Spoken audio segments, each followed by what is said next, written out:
Muy buenas tardes a todos, a toda la Escuela de Género y Desarrollo Bolivia. Muchas gracias por acompañarnos el día de hoy.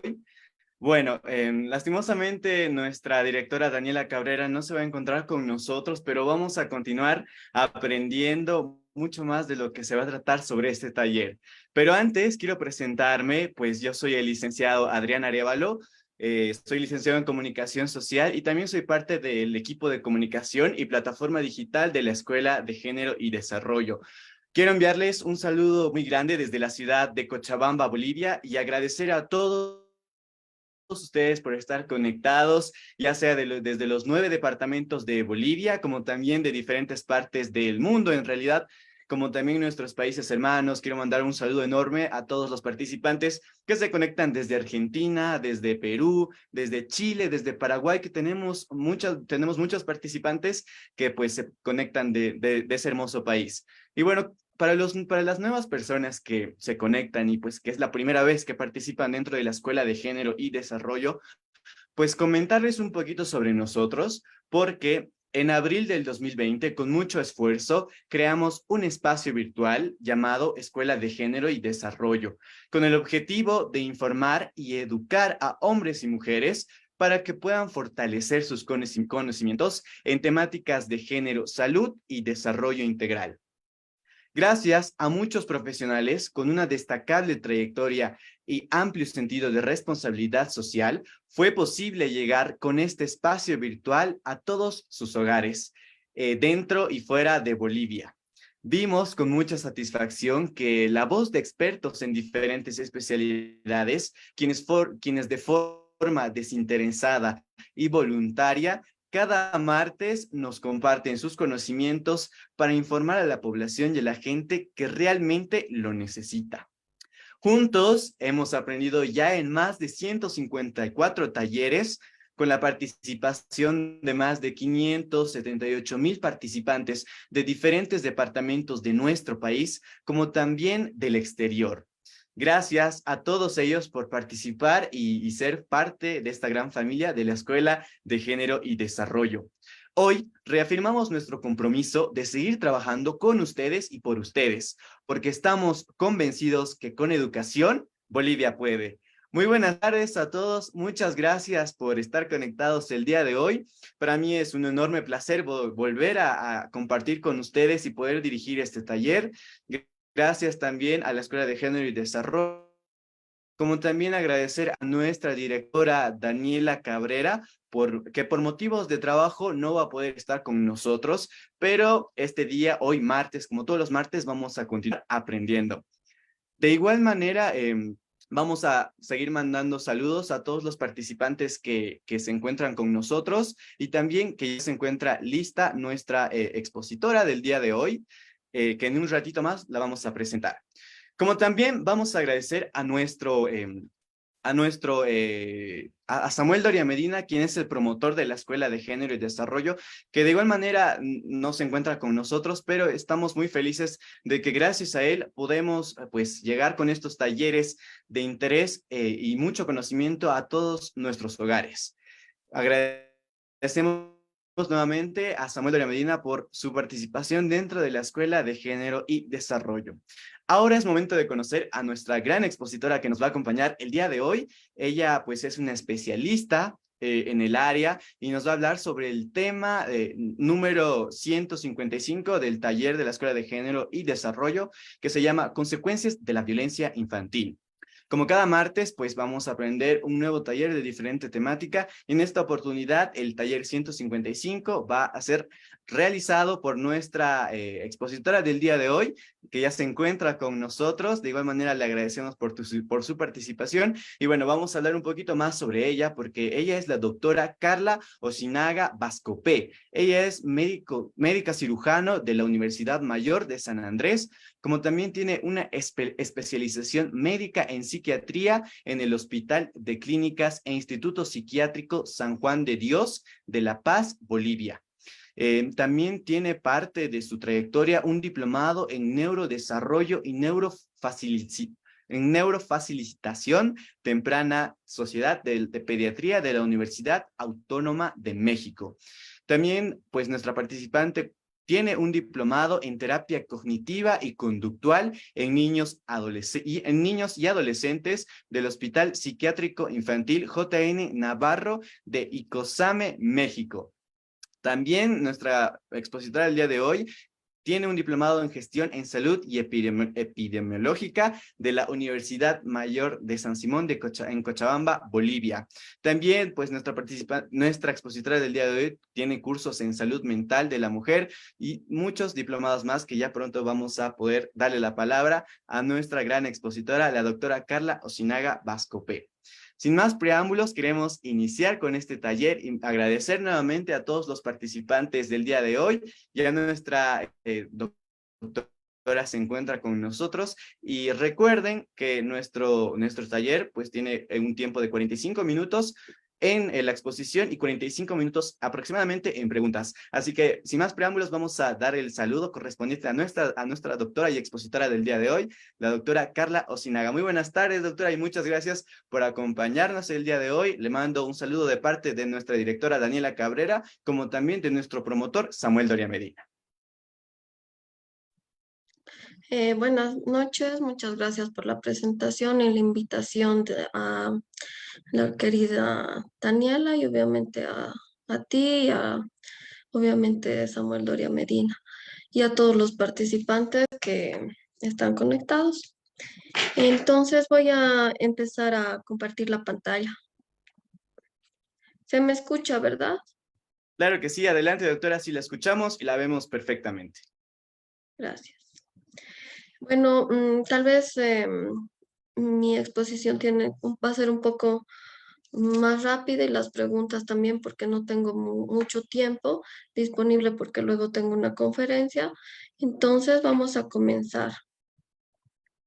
Lo más importante de lo que son las consecuencias de la violencia en niños, niñas y adolescentes, vamos a ir viendo a lo largo de la exposición que existen diferentes tipos de violencia. Sobre todo tenemos que empezar con lo que si tratamos nuestra salud mental desde niños, entonces vamos a evitar muchos trastornos a futuro.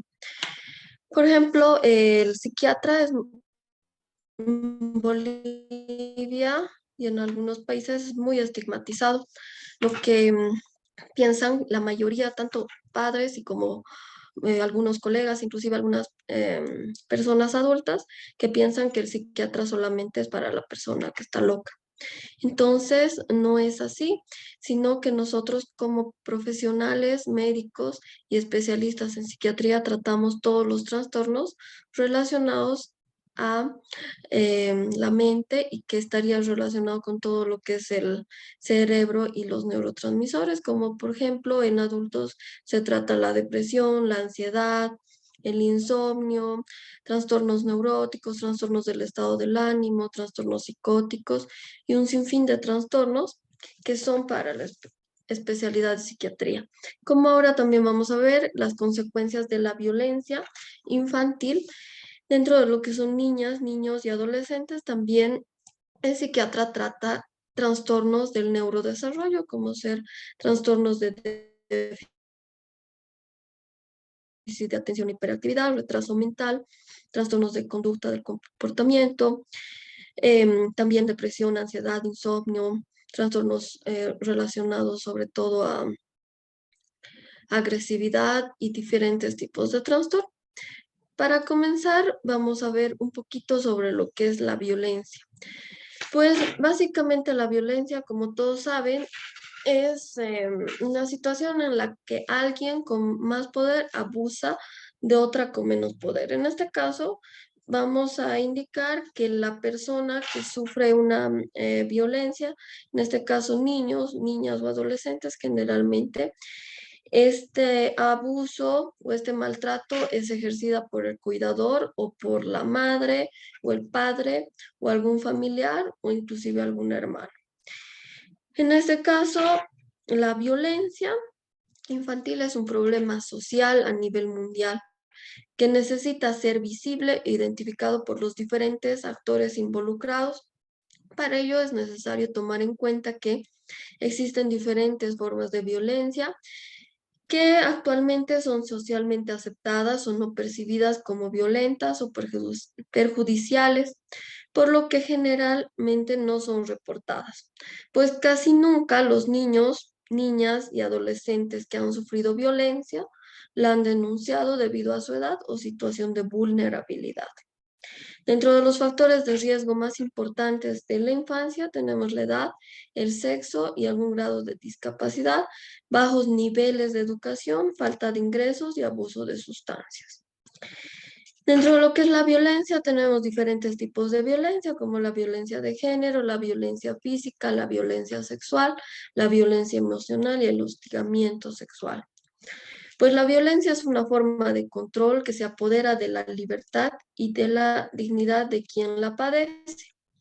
Es un problema de salud pública, como hemos indicado anteriormente, y los países en los que se han realizado estudios sobre su prevalencia reportan cifras alarmantes dentro de lo que es la violencia física, psicológica y social. Vamos a ver igual un cuadro comparativo que es de la UNICEF, que existe bastante violencia física, sobre todo de las diferentes, sobre todo en los 9 y 10 años. Una de cada 5 mujeres tiene un problema de violencia, uno de cada 13 hombres, eso a nivel general. Y obviamente el maltrato infantil, el más frecuente, es el físico y el psicológico que va a afectar a lo largo de la vida. Dentro de las manifestaciones de la violencia, tenemos que en un 48% son las agresiones verbales. Esto según un estudio de la ONU del 2013. Y otro tipo de violencia, más que todo física, un 20%. Y otros tipos de maltrato, un 48%. Y entre 10 y 17 años. Pero la prevalencia de mayor violencia,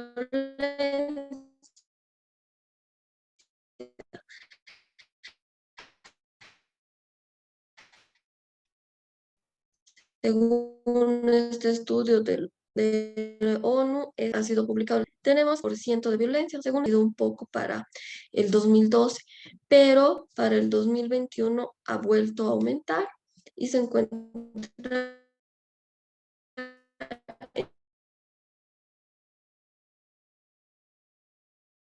en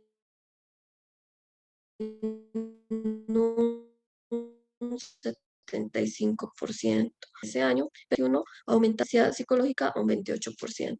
Se puede decir que puede estar relacionado un poco con la crianza autoritaria que se ejerce generalmente en nuestro país, que es Bolivia, que tenemos una crianza que generalmente está relacionada a escasa o nulas manifestaciones de afecto, escasa comunicación o la que existe es para transmitir miedo y no así, digamos, un respeto, exagerado control, uso frecuente de amenazas, castigos irracionales y exagerados en relación con las faltas cometidas que puede realizar el niño, niña o adolescente, lo cual se recomienda que tendría que ser una crianza con parentalidad positiva, o sea, un apego más seguro, porque esta crianza autoritaria hace que sea un apego inseguro. Entonces, dentro de lo que es la crianza con parentalidad positiva, debería ser que se permita comportamientos de las madres y los padres fundamentado en el interés superior de la infancia, cuidar, desarrollar sus capacidades, no ser violento, ofrecer reconocimiento y orientación, mayor afecto, mayor comunicación, e incluir establecimientos de límites que permitan el libre desarrollo de los niños y niñas.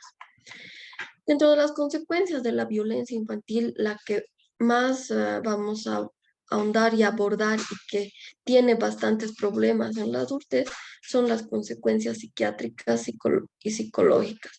Obviamente, el maltrato durante la niñez van a existir consecuencias para la salud física, consecuencias sociales que ya habíamos mencionado. Dentro de las consecuencias para la salud física, vamos a ver que puede existir trastornos relacionados a lo que es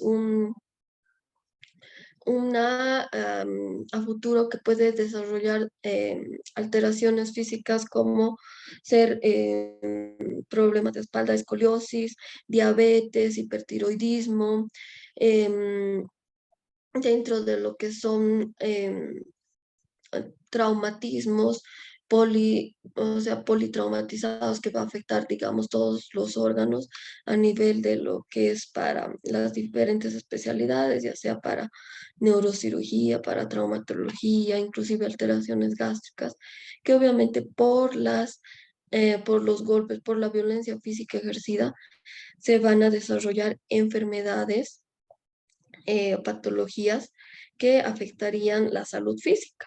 Dentro de las consecuencias psiquiátricas, psicológicas, vamos a observar que durante el tiempo que el niño, la niña o el adolescente va a sufrir violencia, va a tener en ese momento depresión, ansiedad,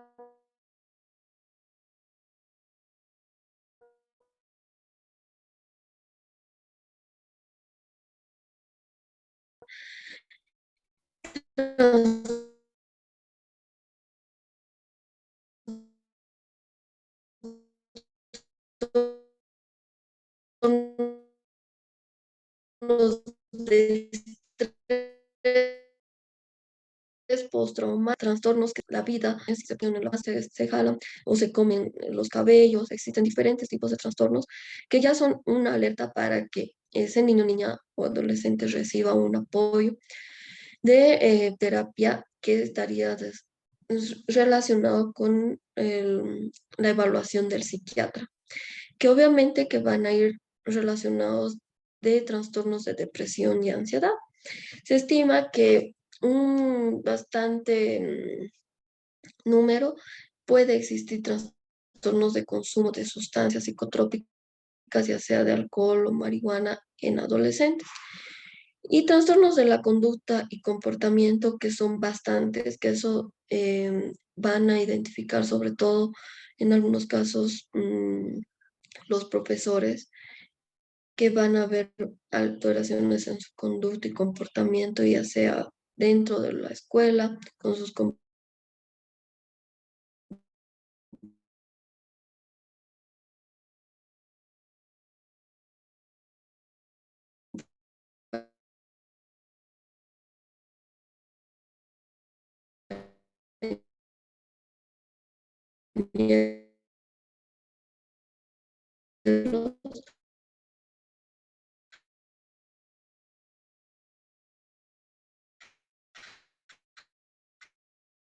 ejerzan violencia sobre el niño o niña, pero posiblemente el padre ejerza violencia sobre la mujer, sobre la madre, y solamente estos niños estén escuchando gritos o estén escuchando golpes, entonces sí puede ejercer una alteración a futuro en estos niños que han solamente visto o escuchado que pueden tener alguna consecuencia a lo largo de su vida.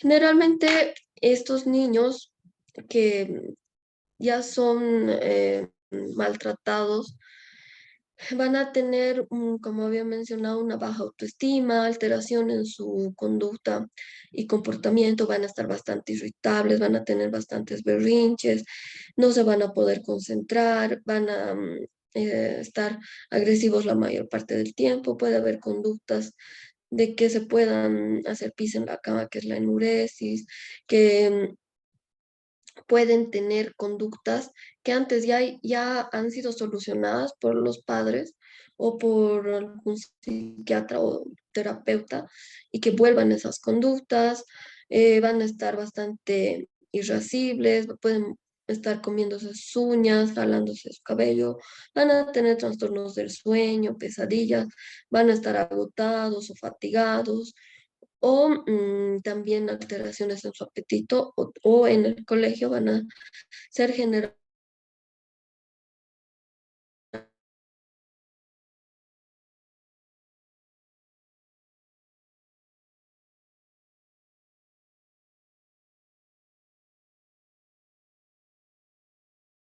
generalmente ellos los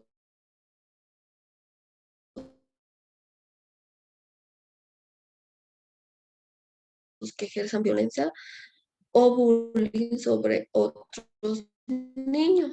Y había ese bastante control y que tenían que hacer, digamos, las cosas bien y que no se podían aplazar. Entonces actualmente ya son personas que sienten que todo lo hacen mal, que se desvalorizan, que tienen pensamientos muy negativos, catastróficos, baja autoestima, problemas de que somatizan, o sea, de que tienen problemas a nivel de lo que es dolor de cuello, dolor de cabeza, migrañas frecuentes, estar en estados de alerta muy frecuentes, miedo a confiar, miedo a que todas las cosas que están haciendo están mal o que tienen esa inseguridad e indecisión de que puede que falte la aprobación de que alguien les diga que están haciendo bien o que no sirvo para nada, no hago bien las cosas y tener pensamientos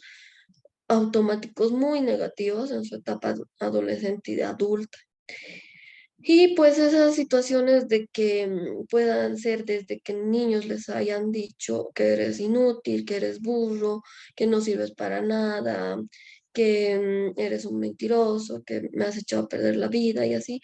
Ojalá no hubieras nacido, aprender de tu hermano y así un sinfín de palabras que aparentemente en ese momento, tal vez por rabia o por alguna situación, la persona puede ejercer, pues puede ir afectando a lo largo de lo que son em, su etapa del desarrollo, tanto en la etapa de la niñez, de la adolescencia y obviamente en la etapa adulta.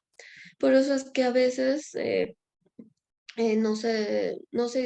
debe identificar con el psiquiatra bastante prácticamente desde que están durante el embarazo, cómo ha sido el embarazo y todo, para que nosotros como especialistas podamos ver si solamente necesitan un apoyo terapéutico, que algunos psiquiatras también ya estamos especializados en algunos tipos de terapia y también que trabajamos de la mano con psicología para tener algunos tipos de terapia que necesitamos y también para que podamos ver si es que va a ser necesario algún tipo de medicación que actúa a nivel de lo que es nuestro cerebro en los neurotransmisores que hacen que se equilibren los que, digamos, ya se han ido alterando a lo largo de toda la vida, como puede ser la serotonina, la dopamina, que por todas estas conductas, trastornos de estrés postraumático, y que actualmente existen estudios de que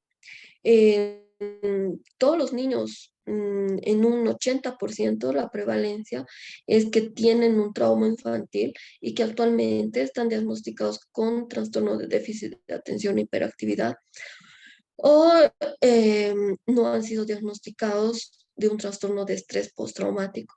Pero en la actualidad, en revisiones importantes científicas, está bastante relacionado con lo que son la violencia infantil o un trauma infantil que haya podido tener. Entonces, de acuerdo a la edad, vamos a ir viendo algunas pautas relacionadas dentro de lo que es para disminuir este tipo de violencia.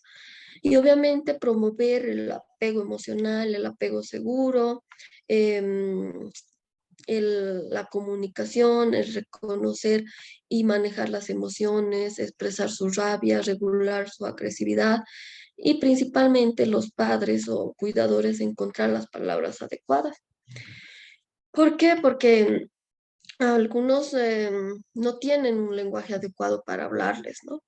Entonces, lo principal que se debe hacer es recuperar el clima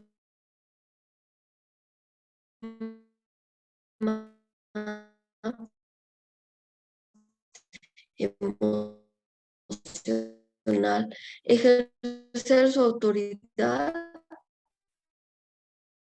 y que lo llamen a postura corporal, clima emocional, recuperar la calma, transmitir seguridad, Es importante identificar también los momentos en los que se sientan tranquilos para abrir un diálogo, ¿no? ¿Por qué? Porque a veces en ese momento pueden tal vez no controlar sus impulsos verbales o físicos y entonces es donde van a ejercer algún tipo de violencia. Entonces también es muy importante que se den cuenta de que posiblemente al ser adultos tengan un trastorno psiquiátrico que puede estar relacionado a un trastorno de falta de control de impulsos o un trastorno de personalidad o un trastorno del estado de ánimo que aparentemente tal vez no ha sido identificado y que se puede ir arrastrando en algún tipo de situación. No digo que todas las personas van a tener ese tipo de trastorno, pero generalmente los que ejercen violencia sí tienen algún tipo de trastorno. Pues conocer más acerca del desarrollo evolutivo de los hijos e hijas puede ayudar a las madres y padres a saber qué esperar y qué poder exigir a la hora de educarles y poner límites. De acuerdo a la edad, sin violencia, lo más importante de los 0 a 9 meses es la comunicación. Obviamente el contacto físico, la alimentación que va a ser permanente, ya sea hasta los 6 meses de la leche materna y posteriormente la alimentación, el clima afectivo amoroso, obviamente en lo posible que sea de ambos. Y en este vamos a ir viendo que en esta situación es de ambos, ¿no? Y obviamente por diferentes situaciones puede haber una separación de los padres, madre, padre, o divorcios por diferentes situaciones, que obviamente se tiene que ir trabajando ese caso va a ser particular, porque obviamente una separación, un divorcio, va a ser causante también de algún tipo de trastorno eh, si es que no ha sido adecuado y manejado adecuadamente por los padres, entonces sí puede que exista algún tipo de trastorno que se manifieste en su etapa, ya sea de la niñez o adolescencia. Sobre todo cuando eh, existe muy mala comunicación o una situación de que a veces el padre o la madre hable mal del otro progenitor, eso es bastante complicado para los niños. Entonces, ese es un tema particular. Dentro de lo que son los 9 meses a 2 años, se les debe explicar que, por ejemplo, eso lastima, que eso duele, eso quema, se deben guardar las cosas, se debe evitar el uso de diminutivos o palabras como eto, th mal, o nana, o burlarse de la pronunciación, o corregirlos con castigos físicos, ¿no? O de forma descalificada de que se retraiga. Se debe evitar, inclusive para el desarrollo de su lenguaje, de su desarrollo habitual para que no exista otro tipo ya de, digamos, un trastorno del lenguaje o un trastorno, digamos, en su pronunciación y así algunos otros trastornos que se pueden ir desarrollando por lo que escucha en casa, ¿no? Por ejemplo, hay una paciente que el gato se llama Mimi, que la mamá le dice nena, entonces la niña está confundida y solamente le dice Mimi y reconoce todas las fotos de los gatos y a su mamá solamente nena. Y entonces son ese tipo de situaciones que hace confundir al cerebro del niño. Dentro de los 2 y 5 años, no ceder es una forma de poner límites. O sea, no es que no vamos, que todo el tiempo se va a estar cediendo a los berrinches, que no se va a ejercer, no va a haber límites, no va a haber una forma de autoridad. No, sino que se debe ejercer obviamente autoridad, pero no con miedo y obviamente explicando y poniendo límites desde muy pequeños, porque obviamente va a ser muy difícil de que una persona o una madre que no tenía ningún límite o no tenía ningún contacto y que el niño ha sido dejado con el abuelo y que a los 10 o 13 o 20 años quiera ejercer, digamos, algún tipo de límite, obviamente va a ser muy complicado y va a haber diferentes choques y va a haber algunos tipos de trastorno, ¿no? Entonces, eh, se debe indicar que generalmente el no lo van a tomar como que no voy a hacer, no te voy a comprar, no hagas esto, ¿no? Entonces ellos lo van a tomar como que mi mamá no me compra porque no me quiere.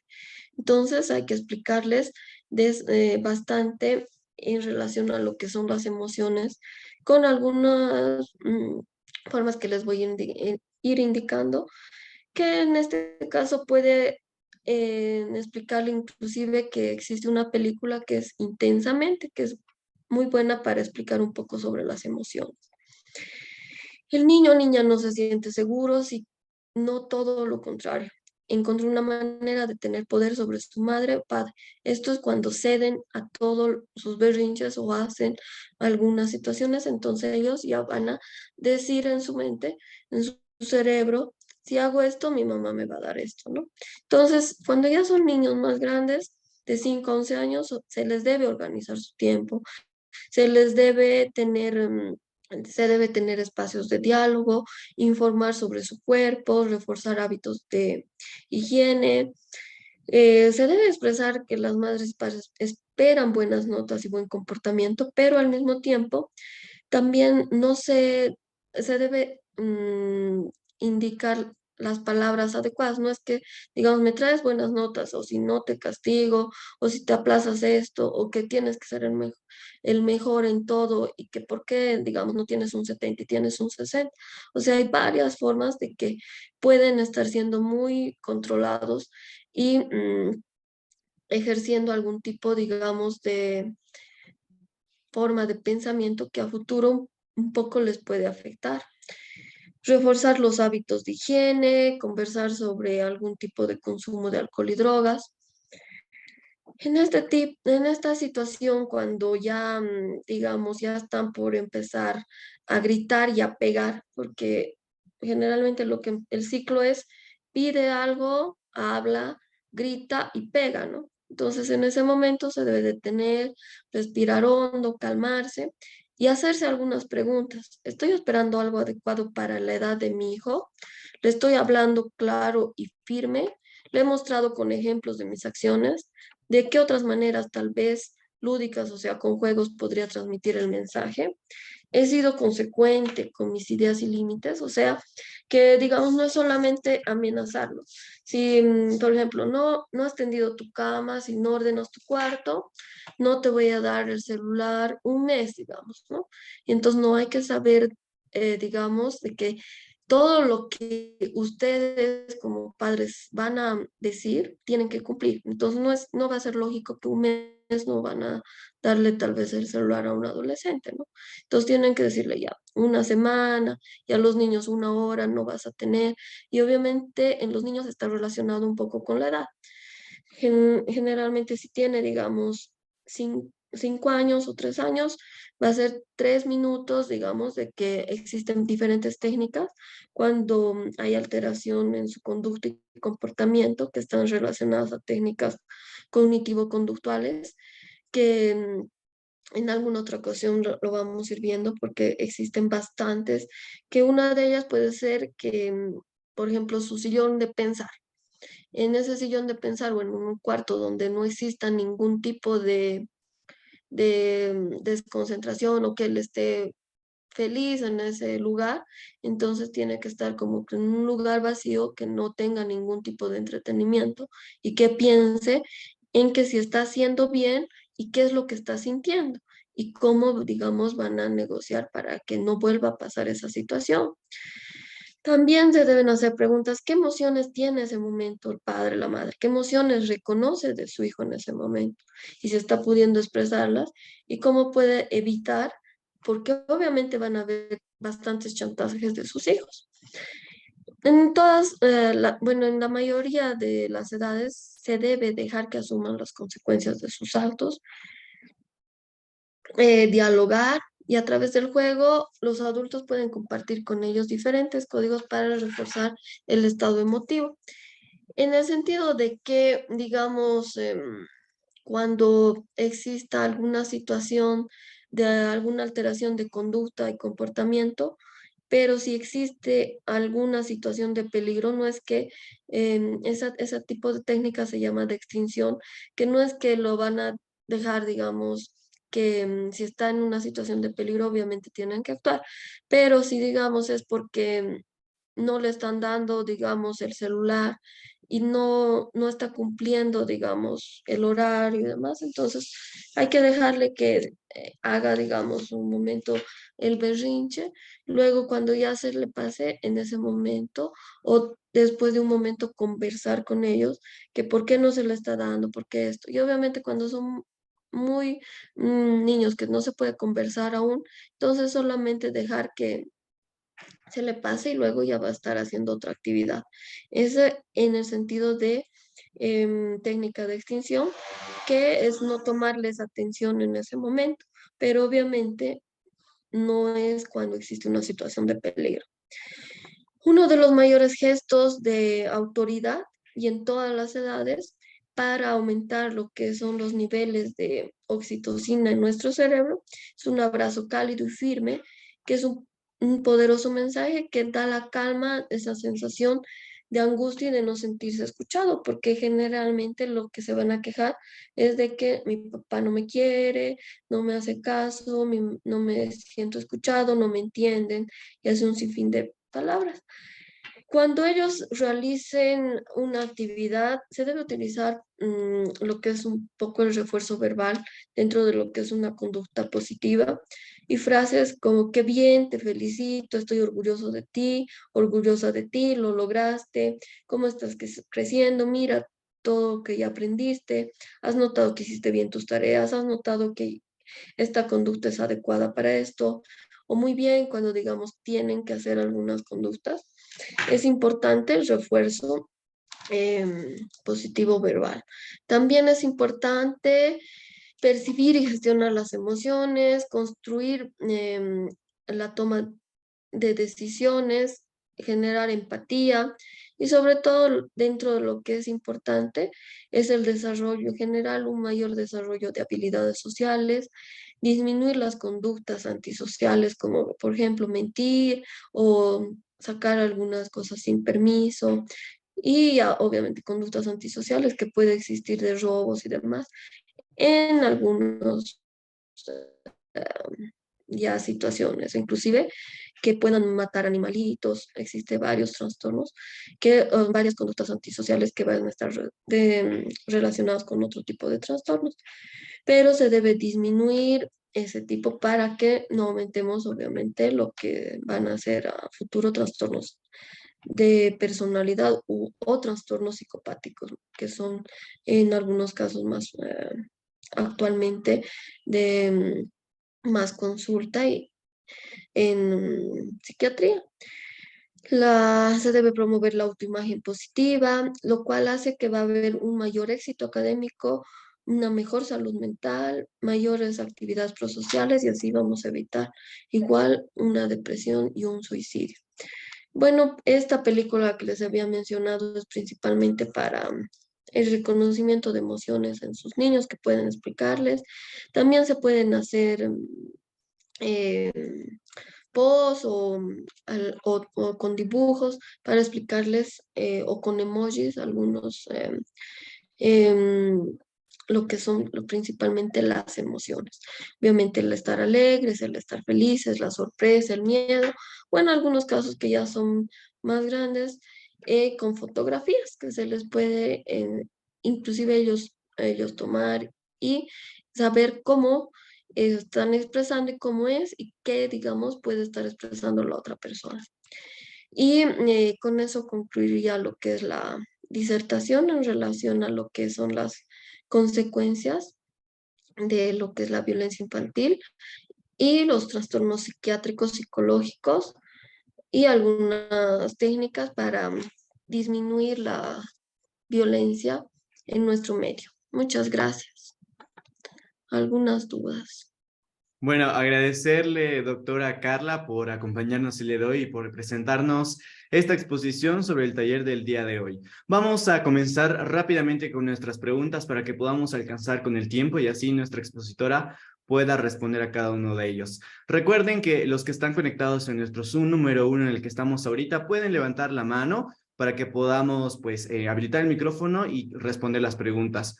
Para los participantes que se encuentran en Zoom número 2 y también en nuestra plataforma de Facebook Live, pueden realizar sus preguntas mediante los comentarios y nuestro equipo se va a encargar de poder de leerlos y responderlos también.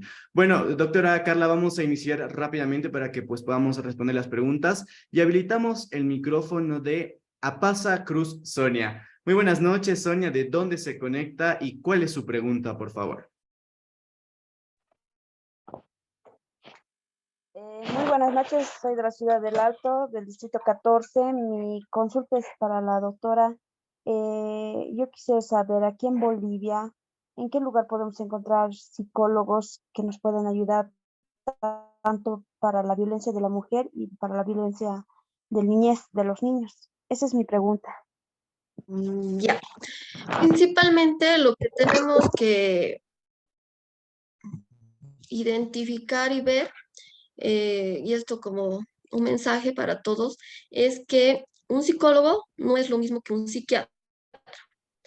Un psicólogo está capacitado para hacer terapias, pero el general es como cuando pueden ser, digamos, administradores, ingenieros o abogados y salen a nivel general de todo.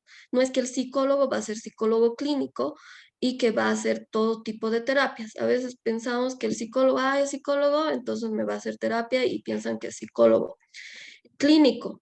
El psicólogo tiene que especializarse en psicología clínica y en algunos casos mucho mejor si se subespecializa en diferentes tipos de terapia. Por ejemplo, cuando existen trastornos de conducta, del comportamiento, se debe especializar en psicología, en terapia cognitivo-conductual. En este tipo de violencia, la principal y la que es mejor es la terapia DMDR, que consiste en la desensibilización y reprocesamiento por movimientos oculares abordados principalmente en el paciente. ¿Qué quiere decir? Que se trata desde el pasado al presente y al futuro, y existen diferentes corrientes de psicología para diferentes tipos de terapia. Entonces, eso es lo principal. Ahora, el psiquiatra es médico y es especialista de lo que es el cerebro. El cerebro es un órgano muy importante, por eso somos 3 médicos, 3 especialidades que tratamos el cerebro. El neurocirujano, cuando existe tumores, la parte estructural, que es el neurólogo, que trata epilepsia, trastornos relacionados a accidentes cerebrovasculares, que obviamente están relacionados a lo que es la parte estructural. Y la parte interna, por así decirlo, es el psiquiatra, que trata todo lo que es ansiedad, depresión, insomnio, la violencia, o sea, las consecuencias de la violencia, todo eso que trata el psiquiatra. Es como cuando a veces, un ejemplo grande, cuando nos fracturamos, es como que usted podría ir directamente a un fisioterapeuta. Entonces, lo principal para la violencia o para cualquier otro tipo de trastorno que está relacionado a nuestra mente, a nuestros estrés, a nuestros nervios, es el psiquiatra, que tiene que ser evaluado por el psiquiatra para que luego ese psiquiatra, que es médico, va a evaluar integralmente, va a necesitar y va a hacer el tratamiento psiquiátrico, y en algunos casos, como mi persona, ya somos algunos con algún tipo de terapia, entonces va a ser la parte integral, que es psiquiatría, que tal vez se va a usar algunos medicamentos, y la parte terapéutica. Ahora, en el caso del Alto, como yo no vivo en el Alto, pero sé que a nivel nacional existe lo que es el SLIM y de lo que es igual a la ley 348 y todo eso. Inclusive hay propagandas que cuando existe violencia contra la mujer, hay igual el código de niña, niño, adolescente, entonces tiene que ir a esos lugares, pero un lugar específico no sabría. Ahora, psicólogos existen y no existen psiquiatras, que sí deberían existir porque van de la mano el psiquiatra y el psicólogo. Y existen muy pocos psiquiatras que trabajen en lugares que realmente necesiten. Eso le podría responder. Muy bien, muchas gracias, doctora. Y también agradecemos a Pasta Cruz Sonia, que pues nos hizo esta pregunta y le mandamos un saludo muy grande hasta el Alto. Vamos a continuar y vamos a trasladarnos rápidamente a nuestro Zoom número 2, porque Yamilet Melgar le pregunta, doctora, ¿cómo ayudar a los padres que maltratan a sus hijos? A ver, bueno, es una pregunta difícil de responder porque ¿cómo podríamos ayudarles? Tal vez inclusive van a recibir una respuesta de maltrato hacia la persona que quiere ayudar, porque posiblemente ese tipo de persona, no sé qué tipo de violencia, no sé por qué estar ejerciendo violencia, ¿no? Inclusive no solamente tal vez a los niños, tal vez igual a su pareja u otra persona. Entonces, ¿cómo ayudar? Solamente con el diálogo, pero posiblemente tal vez no vamos a tener una respuesta adecuada, pero hay que insistir en que pueda visitar, digamos, también un psiquiatra o que se dé cuenta de sus conductas, de sus comportamientos que está realizando, pero tal vez es una persona que consume bebidas, que tal vez consume otro tipo de droga, que tal vez ha sido educado de esa manera.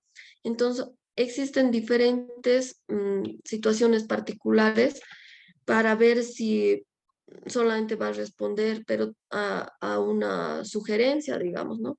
Porque si solamente es su amiga o algo en general, tal vez le va a escuchar, pero si, digamos, es alguien, le va a decir, no te metas, yo sé cómo criar, es mi hijo, ¿no? Y obviamente hay diferentes situaciones que, cómo ayudar, no podríamos, tendríamos que ver cada caso en particular porque obviamente la educación, el ambiente de cada persona es un mundo, ¿no? No ayudar solamente tal vez que no está bien, que tal vez ya si sigue mucho la violencia, entonces ya sería una denuncia, ¿no? Muy bien, muchas gracias, doctora. Vamos ahora a trasladarnos a a nuestra plataforma de Facebook Live, porque Lorena Andrea Fernández Castro le pregunta, doctora, ¿existen niños que puedan tener la personalidad limítrofe o a qué edad se llega a detectar, doctora? Ya, muy buena pregunta, pero en niños no va a existir ese diagnóstico de trastorno límite o borderline de la personalidad.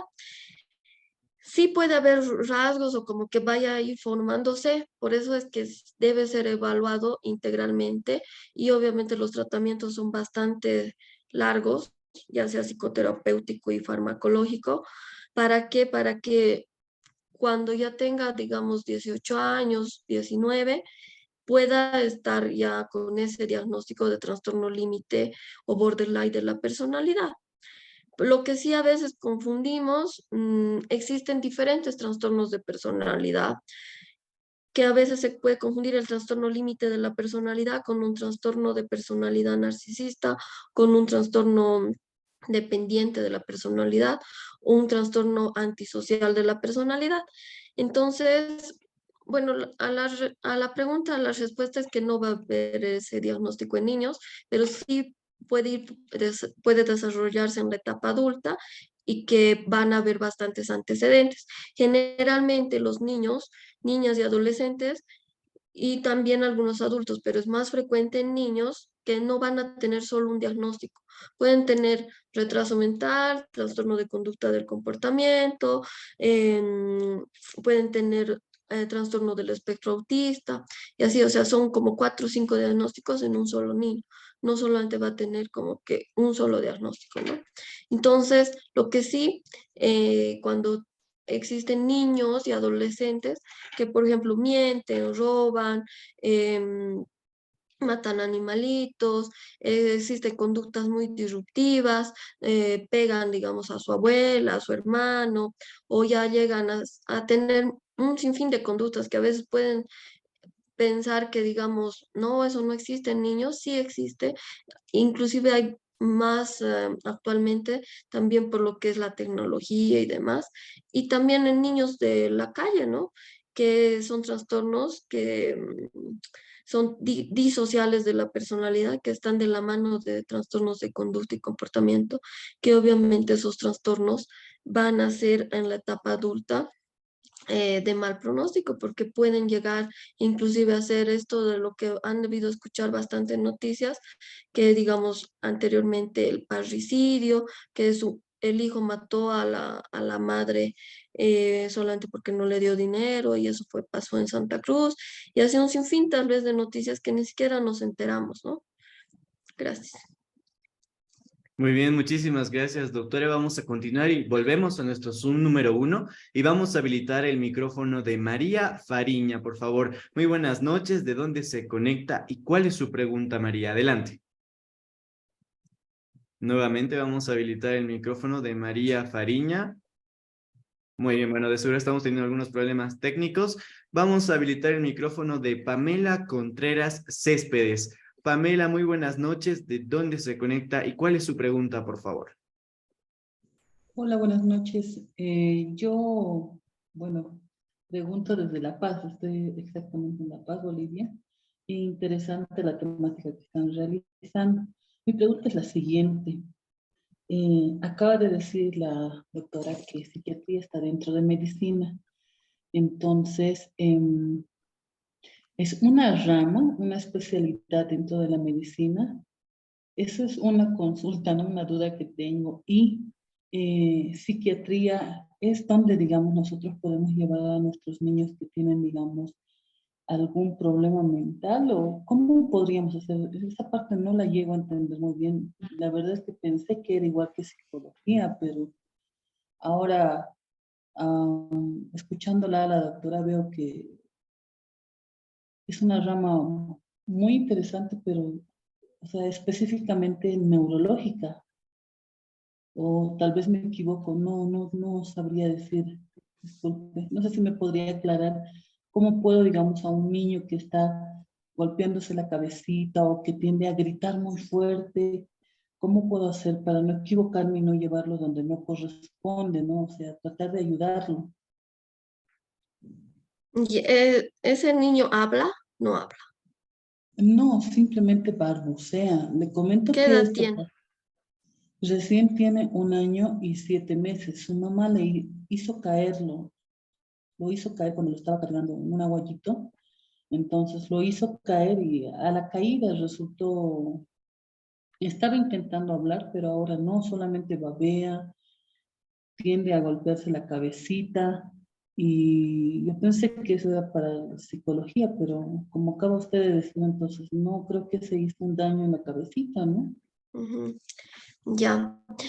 No es que solamente le pase a usted, eso pasa a nivel mundial tal vez, pero obviamente los que más están actualizados es Europa y Estados Unidos, que el psiquiatra es como ir a una cita odontológica, o sea, sí o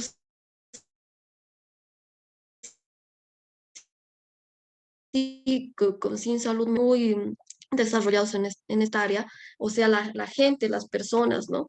En cambio, nuestra área es como que psiquiatra es para el loco, yo no estoy loco, no voy. Y eso piensan la mayoría de las personas, inclusive a veces mi colega, no, le voy a mandar al psiquiatra para que le ayude en esto, digo, no, ¿qué le pasa, doctor? ¿Acaso estoy loco? Y así. Entonces, es frecuente, pero poco a poco con la concientización y que lea bastante la gente, y obviamente que cuando igual mis colegas y yo podamos, digamos, explicar, eso va a disminuir, y obviamente van a no equivocarse y no ir especialista por especialista, que a veces inclusive van a diferentes especialidades, como que me duele mi estómago, me duele mi cuello, pero ya me han dicho que no tengo nada, y después van al curandero, van al Callahuaya, van a diferentes lugares, y tal vez al último, de casualidad, si es que llegan al psiquiatra. Y es que cuando toda la parte orgánica, por así decirlo, física, es normal, es específicamente para que sea evaluado integralmente por el psiquiatra. Y el psiquiatra, su instrumento terapéutico y que va de la mano, es el psiquiatra y el psicólogo. que es como un tratamiento del traumatólogo, del fisioterapeuta. Por ejemplo, usted va a hacer 10 sesiones de fisioterapia. En cambio, el psiquiatra, sí, usted necesita psicólogo, pero trataremos de buscar el psicólogo que sea específicamente en terapia de conducta, digamos, o que tenga la corriente psicoanalítica, y así hay un sinfín de corrientes de psicología. Ahora, lo que es la aclaración que usted me pidió es de que la especialidad de psiquiatría no es una rama de la neurología, es una especialidad médica, por eso es como que el cerebro es el que más especialidades médicas tiene, por eso es que el psiquiatra estudia 11 años prácticamente para ser psiquiatras, porque primero estudia medicina y luego estudia la especialidad de psiquiatría, como ser una especialidad de cardiología, una especialidad de pediatría y así un sinfín de las especialidades médicas que deben conocer. Por eso es una especialidad médica la psiquiatría. El psicólogo no es médico, hace 4 años de psicología 5 y de ahí tendría que hacer una maestría, un posgrado de psicología clínica de 1 o 2 años y así seguir estudiando para que hagan las terapias, pero como no son médicos, tampoco no pueden recetar.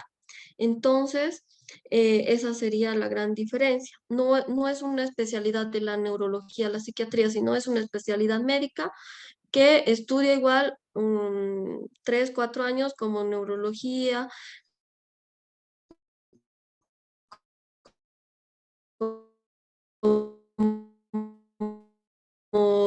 que no sabría si fuera solamente para psicología, pero lo más recomendable es que sea evaluado si está gritando, se está golpeando su cabeza, y si es que ya han descartado, digamos, que no hay nada, digamos, en la tomografía, y que, digamos, en ese momento que se ha caído, lo han llevado al neurólogo y han sacado una tomografía y no había, digamos, nada estructural, porque esa es la parte estructural, entonces ya es para el psiquiatra. ¿Por qué? Porque el neurólogo ya le ha dicho, no, su cabeza está bien, no tiene, digamos, una hemorragia, no tiene esta alteración. En algunos casos vamos también de la mano con neurología, psiquiatría y psicología, y fonología estuviera habiendo un retraso en el desarrollo, posiblemente por la caída, porque la caída, como nuestro cerebro maneja todo lo que son nuestra toma de decisiones, nuestras emociones, nuestros sentimientos, el habla, la concentración, o sea, todas nuestras funciones cognitivas cerebrales, que está el lenguaje, la concentración, la inteligencia, la atención, la memoria, todo. Entonces, cuando existen golpes, inclusive si fuera, digamos, a nivel occipital, obviamente por eso pierden la visión, a nivel de temporal se puede perder la audición, cuando existe a nivel de lo que es frontal, se altera también esto del lenguaje, todo eso, y entonces por eso es que tiene que ser evaluado lo más antes que se pueda, porque el desarrollo para un mayor desarrollo dentro de lo que es, para ver si es que algún niño, digamos, no es que espere que ya va a hablar, solamente es un susto, espere 2, 3, 4, 5 años, hasta los 6 años, así esperan y no habla. No, lo más importante es que se estimulen los bebés prácticamente desde que nacen hasta sus 6 años. Y lo mejor es desde los 2, o sea, lo mejor es desde que nace, pero ya si no se pueden desde los 2 hasta los 6, porque a veces piensan que solamente se puede estimular a los bebés que están mal, que pueden tener una alteración. No, inclusive en otros países como yo, igual he estudiado en México, allá hay institutos que son para formar niños genios, para estimular lo que es la memoria, la inteligencia, y son niños sanitos. ¿Para qué? Para que tengan mayor concentración, mayor memoria, mayor inteligencia, y así los llevan, porque obviamente la cultura y la educación y así, no es que todos, ¿no? Pero existen esos centros que hacen que se estimule más. Ahora, si ya vemos que está gritando, golpeándose su cabeza y está habiendo un retraso en el lenguaje, sí hay que evaluarlo integralmente. Obviamente, tal vez en ese momento de la caída, cuando existen caídas y hay pérdida, digamos, de conocimiento, hay vómitos, todo eso, lo principal en ese momento es acudir a un neurólogo, porque el neurólogo va a pedir una tomografía en la cual va a descartar, digamos, si es que hubiera alguna situación. Pero ya le dicen normal, a veces se quedan, ah, no, normal, me ha dicho que es la tomografía y no tiene nada, es flojo, por eso no quiere aprender, no habla porque no quiere, y así un sinfín de palabras. En ese caso sí es para el psiquiatra, porque ahí ya se tiene que evaluar qué es lo que podría estar afectando toda esta situación. Pero, como digo, en algunos casos va de la mano igual neurología, psiquiatría, psicología, porque cada persona, cada niño es un mundo. Entonces, sí o sí, eh, si ya lo han llevado en ese momento de la caída, pero si, digamos, en ese momento de la caída no ha habido pérdida de conocimiento, no ha habido, digamos, vómitos y así un dolor muy fuerte o que no haya dormido, digamos, toda la noche, entonces ya se le ha pasado, ha sido un golpe fuerte, posiblemente. Entonces, pero actualmente tiene consecuencia, posiblemente esa caída, entonces sí o sí tiene que ser evaluado por el psiquiatra. Y la mayoría de los psiquiatras están capacitados para ver también niños y adolescentes, pero algunos no ven, entonces tienen que preguntar siempre si ese psiquiatra ve también niños y adolescentes, porque en nuestro país no existen psiquiatras pediátricos así bastantes, existen muy poquitos. Eso sería. Ah, cualquier cosa, si es que ya no vamos a tener tiempo, porque yo voy a estar con ustedes hasta -10 máximo. Me pueden escribir al WhatsApp, tengo igual la red que está publicada en la Escuela de Género, y ahí está, igual pueden escribir al número y les saco cualquier duda. Cuando me escriban, les saco sus dudas y les respondo con todo gusto, que es el 732-52806.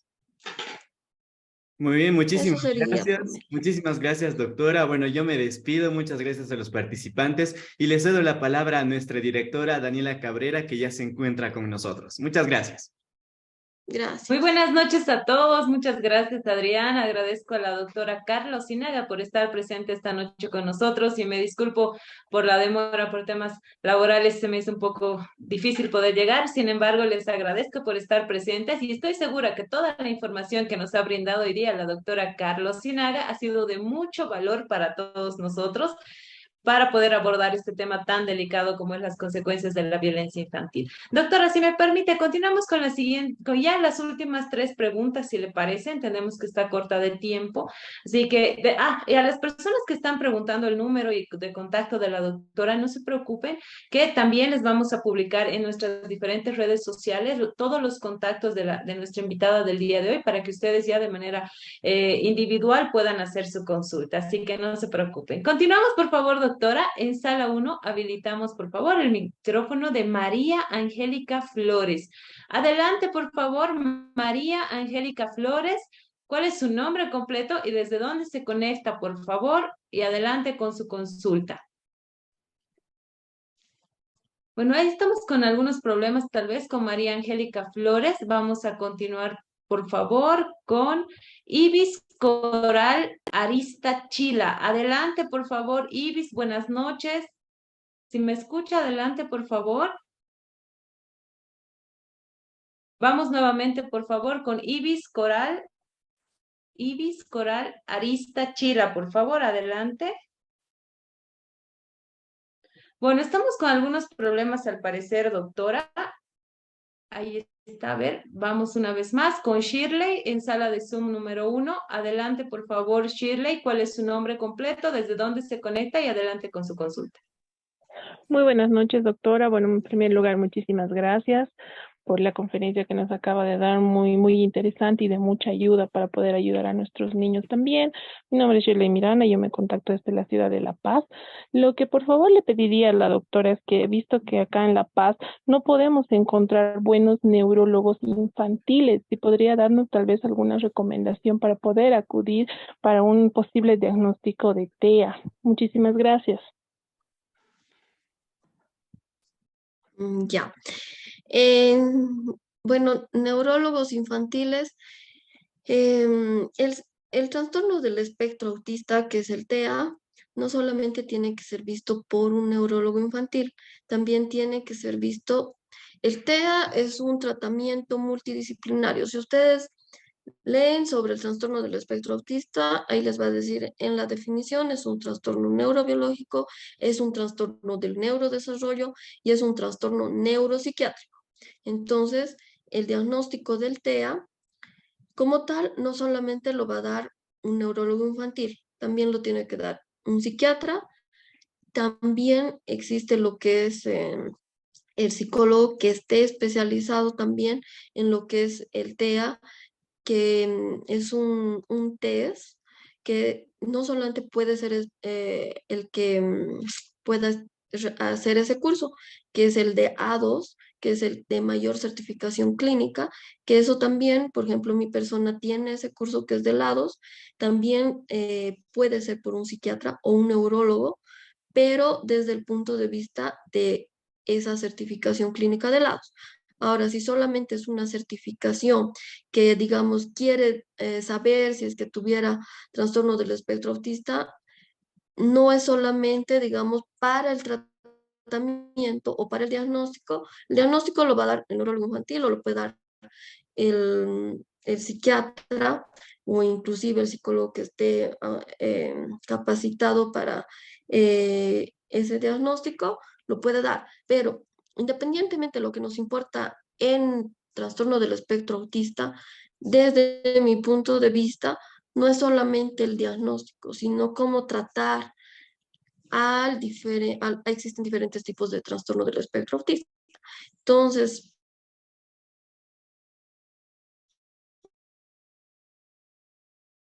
desde mi punto de vista, ya es que yo veo, no es tan importante el diagnóstico, sino cómo tratar los síntomas que está teniendo. Por ejemplo, ese niño tal vez está teniendo alteración de su conducta y comportamiento, tal vez no está hablando, tal vez tiene alguna alteración, digamos, en lo que es algunas comidas, o sea, es un tratamiento multidisciplinario. Entonces, por ejemplo, ese niño necesita posiblemente del neurólogo infantil, sí o sí del psiquiatra, sí o sí del fonoaudiólogo, en algunos casos sí o sí del psicólogo y también del nutricionista. Y también, si ya es más grandecito, van a estar del psicopedagogo y así varias especialidades tienen que unirse para tratar a ese niño. Eso sería Shirley. Un neurólogo infantil en La Paz. Bueno, no sé dónde trabajarán exactamente, pero sí existe el doctor Smith, em, el doctor Condemaita y ya hay como unos 5 más, pero no sabría decirte dónde están trabajando. Muchas gracias, doctora, por estas recomendaciones y un saludo también a todos los que se conectan con nosotros desde la ciudad de La Paz. Continuamos, por favor. Ahora nos trasladamos hasta nuestra sala de Zoom número 2 y Roxana Aguilar desde Cochabamba tiene una pregunta para usted y nos dice, doctora, ¿cómo se puede evitar la violencia sexual en los niños, ya que se viene dando mucho este tema en los colegios? Ya. Bueno, en la violencia sexual, creo que ella está relacionando a que un niño mayor está como que ejerciendo un abuso o algo así en los colegios, pero no sabría específicamente si es de parte de los otros niños mayores. Y obviamente, si es en el colegio, esa situación obviamente hay que tiene que ser visto por el profesor, tiene que ser comunicado a los padres, tiene que haber una denuncia si es un abuso sexual o una violencia sexual de parte de lo que es el colegio, ¿no? Porque lo más frecuente no es que sea en el colegio, sino ya sea un tío, un hermano, un primo, un papá y demás, hacia mujeres, ¿no? Inclusive hay violencia hacia varones, ¿no? Dentro de lo que es la violencia sexual que puede estar relacionado con diferentes, ya sea toques sexuales o abuso sexual o violación inclusive. Muchas gracias, doctora, por esta recomendación y a tomarla en cuenta, por favor, ya que nuestros niños actualmente se encuentran muy vulnerables, no solamente en las unidades educativas, sino también, lamentablemente, en las familias. Así que a tomar en cuenta, por favor. Y para los que deseen el dato del doctor Smith, que decía la doctora que recomendaba en la ciudad de La Paz, también en los mensajes, la gente que lo conoce nos está recomendando y nos dicen que se encuentra trabajando en la Caja Nacional de Salud. Así que a tomar en cuenta, por favor. Doctora, vamos con la última pregunta, ya que estamos a minutitos de poder concluir su participación. Y le transmito desde Facebook la pregunta de Rocío Hidalgo y nos dice, doctora, buenas noches. ¿Alguna técnica para controlar las emociones de los niños que reaccionan? De manera violenta, pero o sea, existen varias técnicas que son en relación a la terapia cognitivo-conductual, pero para controlar, digamos, no sé si será reacción, digamos, de mordedura o no sé si será hacia el padre o hacia los demás niños. O sea, hay varias situaciones que puede ir, digamos, reaccionando, pero si es de mucho tiempo, esos niños, digamos, no sé, con castigos físicos, con consecuencias, digamos, que si sigues comportándote de esa manera, no te vamos o sea, les quitan, digamos, o sea, son técnicas como que hay una que es la economía de fichas, esto de la extinción, la técnica igual de, mm, del tiempo fuera y algunas otras técnicas, pero si digamos ya han sido usadas algunas de esas técnicas y no responden, digamos, adecuadamente, entonces sí habría que ver la posibilidad de que sí acuda realmente a una evaluación psiquiátrica para que se haga una terapia, porque no es solamente la técnica ese momento, ¿no? Y son diferentes técnicas que se dan igual de tarea tanto a los padres como a a los niños y que el tiempo, o sea, es más o menos 6 meses, un año, dependiendo. Y si es que no está resultando a la tercera, cuarta, quinta sesión, digamos, con el psicólogo, entonces sí necesitamos, o con el terapeuta, que también podría ser el psiquiatra, se necesita usar medicamentos para controlar alguna conducta muy violenta que ya no es controlable ni por los padres ni por ellos mismos, ¿no? Entonces sí se podría usar algún tipo de medicación. Ahora, en relación, no, pues como cada cerebro y cada niño y cada familia y todo es un mundo, no tendríamos que identificar a qué conducta violenta se refiere y qué edad tendrá el niño. Y todo eso tendríamos que ir viendo, ¿no? Y eso. Muchas gracias, doctora, por esta recomendación tan importante. Y de esta manera hemos llegado al final de nuestro taller y agradecemos la presencia de nuestra invitada del día de hoy, la doctora Carlos Sinaga, como también agradecemos a las más de 4.500 personas que se han inscrito y han participado en este nuevo taller número 155 de la Escuela de Género. Doctora, en nombre de todas las personas que hemos sido partícipes de este taller, le agradezco mucho por estar nuevamente con nosotros y estoy segura que más adelante también la vamos a tener muy seguido en la Escuela de Género, ya que la información que nos brinda usted es muy valiosa y es de los talleres con mayor audiencia en nuestra plataforma. Le agradezco nuevamente por su presencia y le pido por favor sus últimas recomendaciones y sus palabras de despedida con el compromiso de tenerla muy pronto nuevamente. Ya, muchas gracias, querida Daniela. Muchas gracias a todas las personas que se han conectado y todas las preguntas. Y bueno, lo principal para disminuir un poco lo que es la violencia, principalmente tenemos que identificar nuestras conductas y comportamientos de nosotros como adultos y también realizar una mayor comunicación y un mejor apego seguro dentro de lo que es la protección y seguridad hacia nuestros niños para evitar a futuro, ya sea en la etapa de la niñez o adolescencia, em, trastornos relacionados tanto a psiquiatría y a psicología, principalmente evitar algunas situaciones de desvalorización y que tal vez no es flojo, no hace esto porque no quiere y todo eso.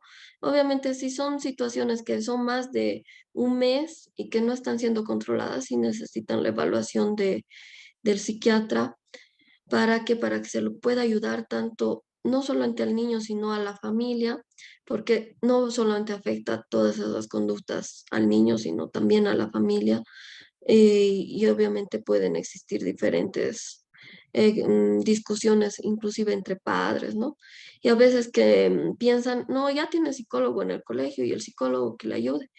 Los psicólogos que están en los colegios no son, que yo sepa, psicólogos clínicos, son psicólogos educacionales y obviamente sí los van a ayudar, pero muy poco porque no son psicólogos clínicos imagínense un psicólogo para 200 personas, obviamente va a ser como un psicólogo social y educacional y mejor si aprovechan de que se pueda, digamos, tratar mediante un, o sea, un psiquiatra para que le pueda orientar y evaluar individualmente, no solamente al niño como tal, sino a todo el entorno, porque inclusive se hacen terapias de familia y eso va a disminuir bastante los trastornos que puedan ir desarrollándose.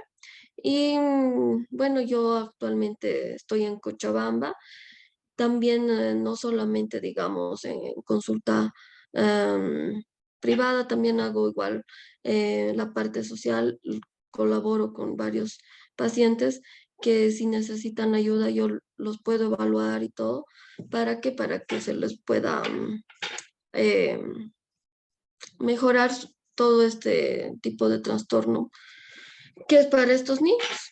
Eso, Daniela, muchas gracias.